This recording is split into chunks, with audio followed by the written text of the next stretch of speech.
Hello and welcome to the Magic Piano Advent Calendar. It is today Sunday again. We are at the end of another week.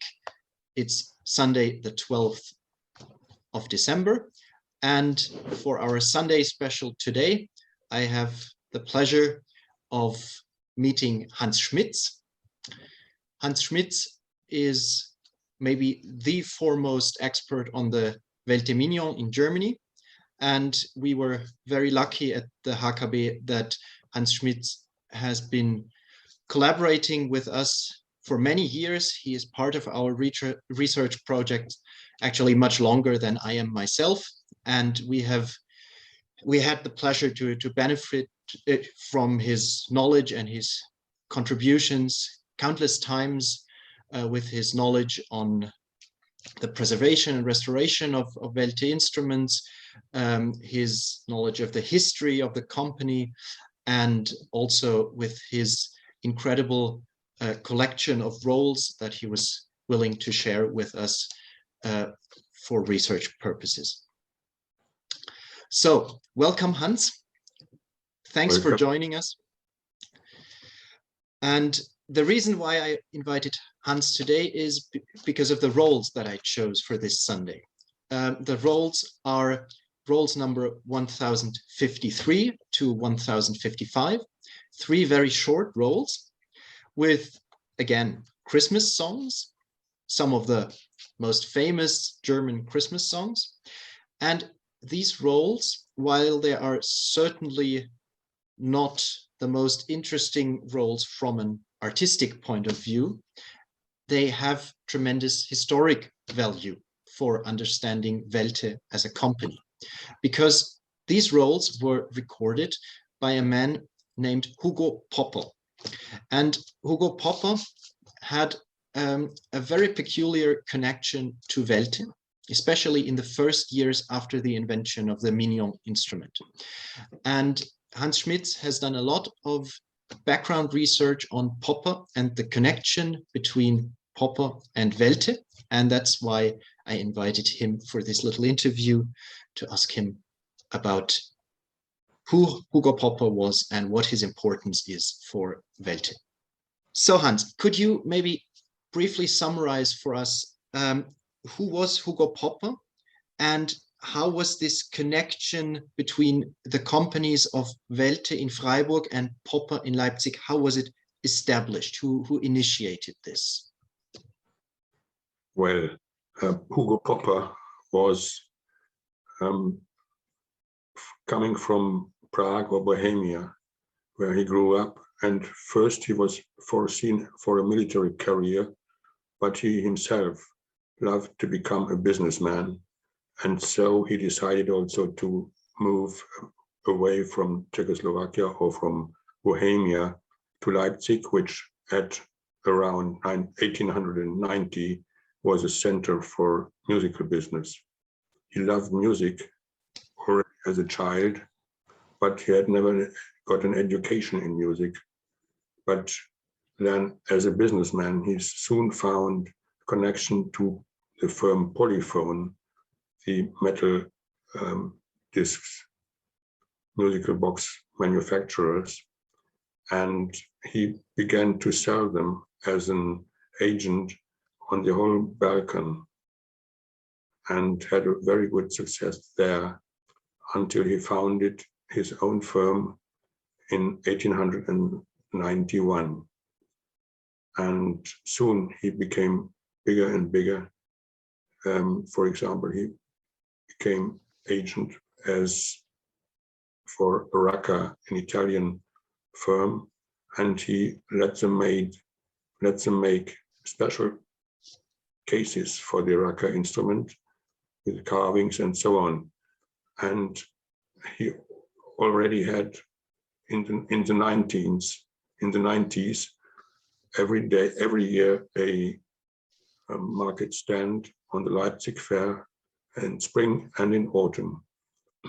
1903, he began to manufacture or to sell his own instruments, and mostly first his instruments were makes of other firms, but with special cases, he ordered to make them for him. And in 1903, we can see that he had his own production of instruments. And at the fair in Leipzig, he he exhibited very large and proud instruments with ornation. And first we see an instrument which must have been built by Welte, though the name Welte was not in, on the instrument. But in that year, I believe, he became the connection with the Welte firm in Freiburg. So to summarize, if I understand correctly, he sold an instrument that was built by Welte in Freiburg, but he didn't at first not sell it under the name of Welte. Yes. But under his own name. Under his name. And he gave all instruments he sold or offered special names. And this instrument was called, curiously enough, Stella. We can see an advertising first time in 1903 with the name. It's an orchestra, like the Black Forest Orchestra. It's always are looking, but the name Stella is on the top. Mm-hmm. And it's from the report of the Leipzig Fair that he had connections to Welte and sold Welte instruments. And to put this into perspective, so Leipzig was a center of commerce and business in Germany, whereas Freiburg in the southwest of Germany was a rather provincial town at that time. And so for Welte, it was also necessary to be present with their instrument at this fair in Leipzig. Yes, both firms, Welte and Popper, had every week in the special magazine for music industry, the Zeitschrift für Instrumentenbau, and their own advertising, very small, like this for Popper. I have it here. Nice. Welte had his own orchestrion as an advertising, but suddenly in 1903, advertisings of Popper became bigger and bigger until he had a whole page every week. And we don't know why he did it, but it is curiously, either he was big or with his business, or he wanted to show that he wants to be big. That's nearly the same, but it's a difference. Yes. And Welte, we can say they were very conservative, maybe from their clients and so on, while Popper was open to the world and open for new ideas and so. And there must have been met either Welte or his relative Bockisch in Leipzig, and might have a conclusion or a contract, either written or by word only. And maybe it was the idea of Popper to build a piano that could play as an artist could play it at that time, because in 1905, no, earlier, already Hupfeld had offered his Phonola piano, and they were working on offered as played by hands, but without the altering of the nuances. And in autumn 1904, on the fair, Popper offers an instrument called Artist at that time, which could play and played as an artist had played, with all differences in loudness and so on. And this was the beginning of the Welte-Mignon. So the first time the Welte-Mignon was presented to a public was in this Leipzig fair in autumn of 1904, but Welte did not present it themselves, but it was presented at the stand of Hugo Popper. Do I understand that correctly? Yes, that's correct. And only in 1905, they called the same instrument, or Popper called the same instrument, Mignon. But he offered it, or it was offered with the playing of artists. And Popper said, all these artists are recorded with my own recording instrument. That is the first hint that we have to do with two recording instruments. One was in Freiburg, because Freiburg offered also rolls played by artists as Welte-Mignon rolls. And it is clear that at the time, from the beginning on, or nearly from 1905, January, so recordings were made in Freiburg, in Leipzig, sorry. So it is almost certain that almost from the beginning on, there were two recording machines at the same time, one in Freiburg and one in Leipzig. That's sure. And then if I look through the catalogs, what I recognize is that it looks a bit like the more famous, the more interesting artists actually recorded in Leipzig in those first years. Probably because they were just around, because Leipzig was a center for music. They were playing concerts there. They were constantly traveling there, whereas Freiburg was a bit far away from the main musical centers. But do you think that Hugo Popper himself also played a role in this, that he, with his talent for business and his open-mindedness for the world, that he could make these contacts and that he could attract the players, the performers to record for him? I think so, because he had very good ideas how he attracted the artists, I think, because they all gave concerts in Leipzig. And so it was easy to ask them for maybe for some money to play on the recording instrument. And it was him who did it, because the recording studio was at the fröhliche piano firm, and his business was together with Hugo Spangenberg, who was a far relative of Hermann Feurich. So there was a connection between all of them.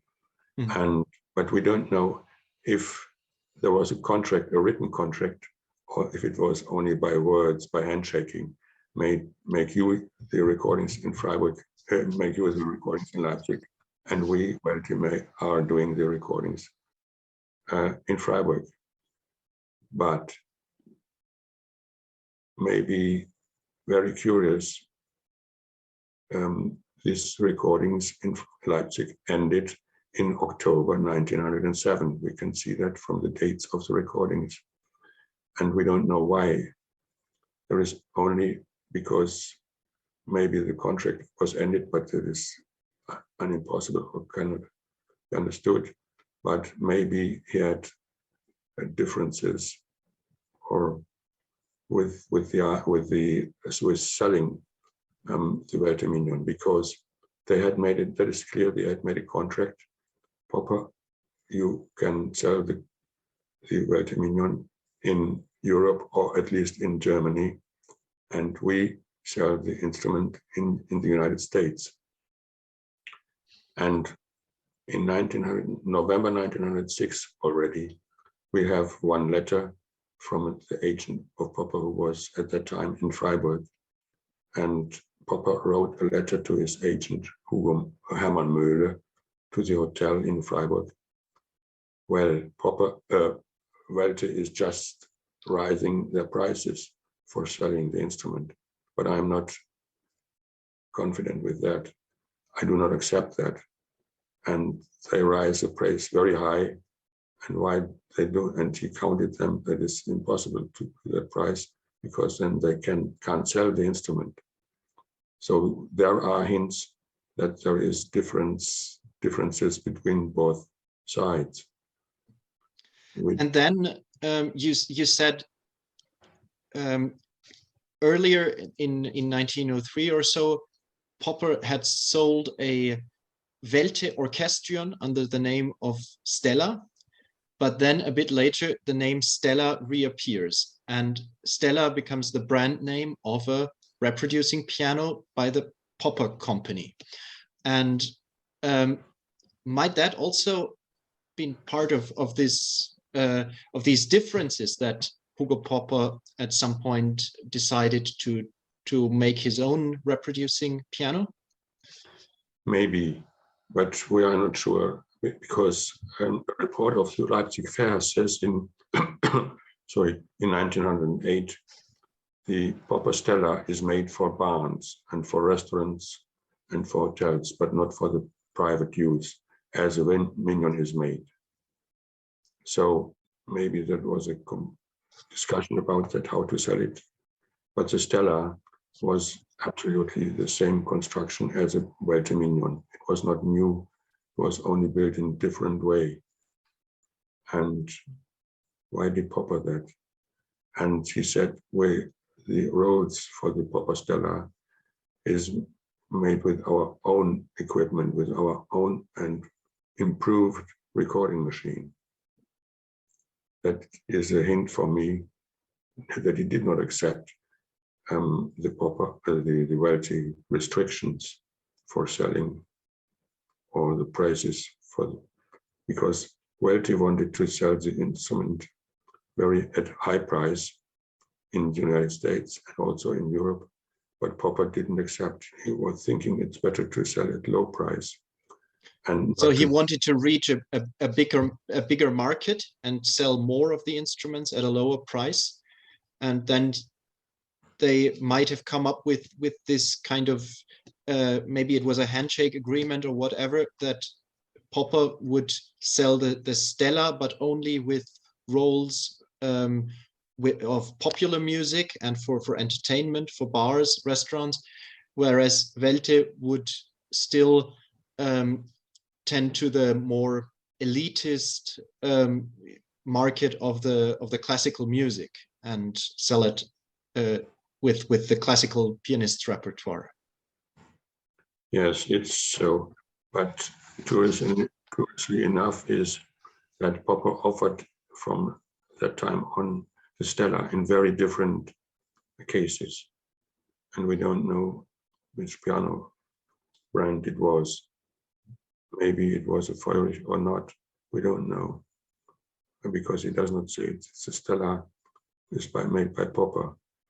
And if he had success, we can only say, well, seems as it was not a good success, because we have known only 3 instruments or 4 instruments in Europe now. That is very low, a very low number compared to the Welte-Mignon instruments, which are known. Mm. Though if it was sold to barns, the fate of these instruments are known today. Some years later, they are forgotten, but not in the private possession, if they are in private possessions. And concerning the repertoire, as far as I understand, you found evidence that some of the recordings were used for both instruments, and that there are very few recordings that were published both as Welte-Mignon rolls as well as Stella rolls. Yes, that's strange. I found a roll which is exactly made by one recording, but made later offered for Stella pianos and for Welte-Mignon pianos. And they have different formats, because you can't play a Stella roll on a Mignon piano and the other way around also. But it must have been, it is clear that it is the same recording and not 2 different recordings with the same piece. But it is an exception. There are not many cases like this. It's an exception, and I didn't ever see, and we don't know a catalog with Stella rolls, if Popper used or had for his recordings famous artists also or not. Most or all titles which are known are not classical music on the Stella rolls. So maybe let's turn to the rolls that I'm going to present afterwards these 3 little Christmas rolls. Mark Widuch last Sunday has already told us that whenever he buys a collection of rolls, that he can almost be certain that there is one Christmas roll among them. So we can assume that these rolls were bestsellers, or is that also your experience, that these rolls are actually quite common? No, they are not so very common. They come, but I haven't seen so many of these. We were lucky to have the 3 of them in our collection here in Bern at the University of the Arts. So we have all 3 of them, and I scanned them, and that's where we will show the emulations from later. And these were now recorded by Hugo Popper himself. It's clear that it's not a very challenging music for a pianist. He plays it decently. You can even see that also he was apparently rooted in the musical taste of the 19th century with some of the arpeggiation or so that he does. But you said before he did not have a training as a musician in some way. So he was purely an amateur pianist? I think so. If you listen to him, you have the same, probably you will have the same idea. At that time, you must imagine that many, many people with a certain education could play an instrument. And I'm sure that he learned to play piano, but not at a higher range. And what's curious also is the 3 Christmas carols, which he played on 3 different rolls. I know 1 roll with all 3 carols on 1 roll, which is not in the catalog. And it has a different number?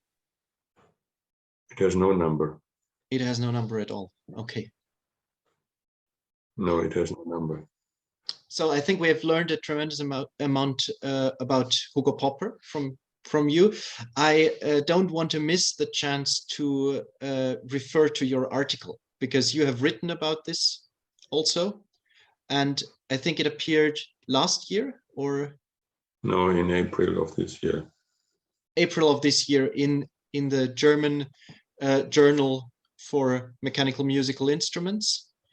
And